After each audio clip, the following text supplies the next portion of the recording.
Ano ang pinagkaiba ng doktor at mekaniko?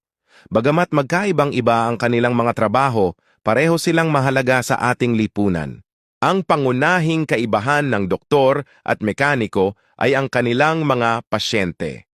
Ang doktor ay nag-aalaga at nagpapagaling ng tao, habang ang mekaniko naman ay nag-aayos ng mga makina o sasakyan. Ang mekaniko may kakayahang ibalik ang buhay ng makina kapag ito ay tumigil sa pag-andar. Samantalang ang doktor naman ay may kakayahang tulungan ang tao na makabawi sa kanyang kalusugan. Sa madaling salita, hindi kayang buhayin ng doktor ang taong wala ng buhay, pero ang mekaniko ay may kakayahang ibalik ang buhay ng makina ng paulit-ulit.